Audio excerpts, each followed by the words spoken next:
Salam pemulihan. Gereja Sitri Pemulihan Kupang mempersembahkan Soul Care, renungan untuk memelihara jiwa kita di dalam firman Tuhan. Selamat mengikuti.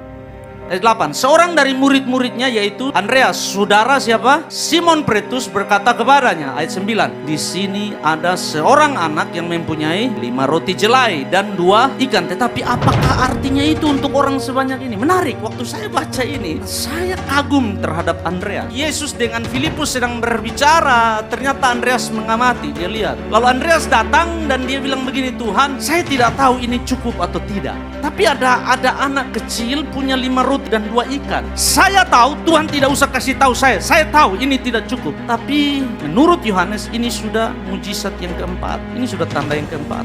Jadi pasti Andreas bilang ini sudah 3 mujizat yang sebenarnya dilihat dari akal tidak bisa. Saya tahu ini tidak mungkin bisa. Tetapi melihat ke belakang tanda-tanda yang kau sudah buat, saya mau kasih inisiatif. Saya tahu ini tidak bisa, tapi saya mau kasih inisiatif. Ada 5 roti, 2 ikan. Saya tahu, saya sekolah, saya tahu ini tidak cukup. Tapi saya tahu yang tidak cukup ini kalau ada di tanganmu, dia akan jadi cukup. Itu yang Andreas lakukan. Saya ingin sudah tangkap ini. Andreas ini murid pertama Yesus. Dia senior di dalam 12 murid ini. Dia yang bawa yang lain. Andreas lebih banyak mengenal Yesus. Dia melihat mujizat Yesus. Dia mengamati hidup Yesus. Dia memandang tanda-tanda dan dia belajar percaya. Waktu Filipus bilang tidak mungkin, Andreas datang dan dia bilang, Tuhan, saya tahu ini 5 roti 2 ikan tidak cukup. Tetapi saya juga sudah lihat tanda-tanda ke belakang, mujizat di belakang. Saya tahu apa yang tidak mungkin kalau ada di tanganmu selalu jadi mungkin.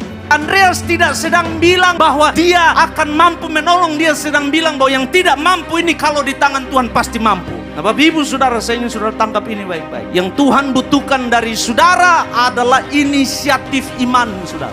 Itu yang dia butuh. Dia tidak butuh komentar akal saudara yang terlalu tinggi dan berkata seolah-olah tidak mampu. Sebab ada saatnya hidup saudara ada dalam musim yang berat. Engkau melihat keadaan tidak mungkin, situasi tidak mungkin. Dan kalau engkau duduk di hadapan Tuhan dan engkau hanya main hitung-hitungan, habis waktu dan engkau tidak mengalami mujizat, engkau hanya jadi penonton. Sebab engkau tidak melihat melewati kebutuhan akal. Engkau harus melihat melewati akal, yaitu melalui iman. Dan engkau berkata, Tuhan benar, saya tahu. Tuhan tidak usah ajar saya tahu 5 roti 2 ikan tidak mungkin. Tapi saya mau bawa ini kepadamu.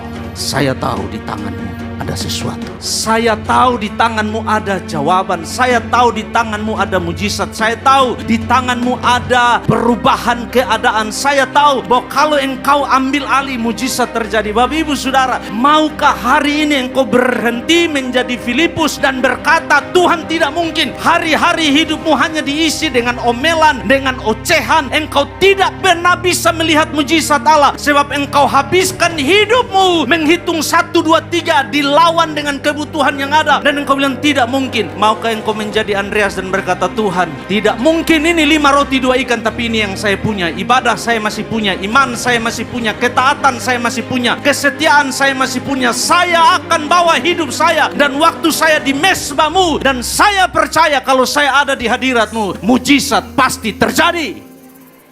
Ada Yesus yang selalu... Demikian renungan Soul Care dari Gereja Sitri Pemulihan Kupang. Tuhan Yesus memberkati.